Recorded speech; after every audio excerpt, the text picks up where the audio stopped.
De temps marcher au quotidien pour perdre du poids.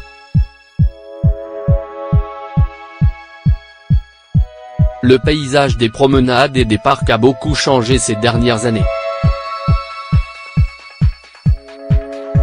Si ce sont bien les couples amoureux qui dominaient avant, aujourd'hui les personnages principaux sont les joggeurs ES.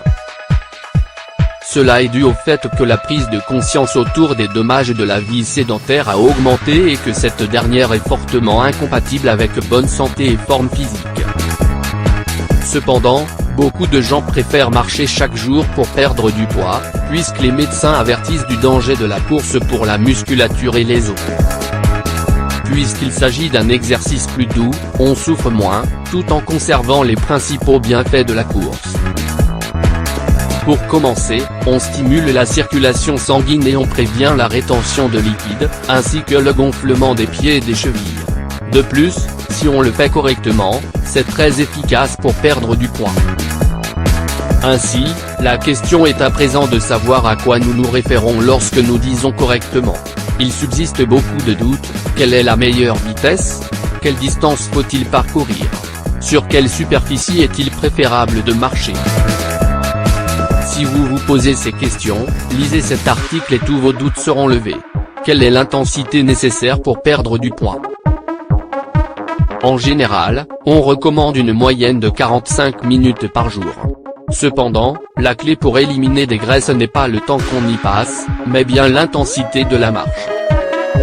Ainsi, quand vous sortez de chez vous, imaginez que vous devez aller quelque part de toute urgence. Vous serez donc disposé à marcher plus rapidement. L'idéal est d'osciller entre 4,8 et 6,4 km/h. Heureusement, c'est aujourd'hui assez simple de contrôler cela. En plus des dispositifs développés pour réaliser ces mesures, vous pouvez télécharger des applications sur votre téléphone, qui sont très précises. Grâce à elles, vous atteindrez les 10 000 pas conseillés. Si vous suivez ce conseil, vous perdrez en 74 et 88 calories si vous êtes une femme, et entre 88 et 124 si vous êtes un homme. Des chiffres doivent être destinés à vous faire perdre de la graisse et non pas de la masse musculaire. Sachez qu'être mince ne signifie pas être en bonne santé, et vos actions doivent aller dans le bon sens.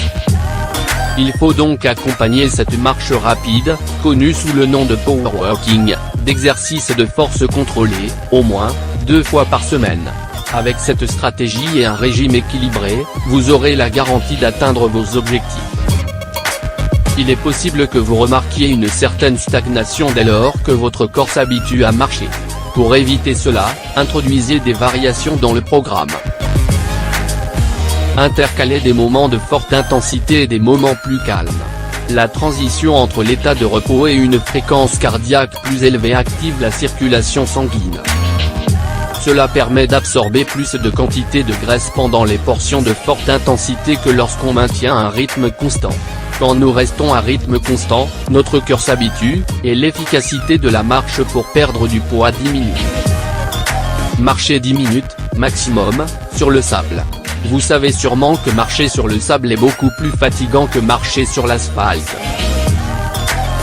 La raison est très simple, puisque c'est une superficie beaucoup plus molle, le corps a tendance à s'enfoncer, ce qui signifie que chaque pas demande plus d'efforts.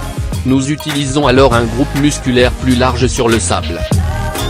C'est pour cela que beaucoup de gens choisissent cette surface pour faire leurs exercices.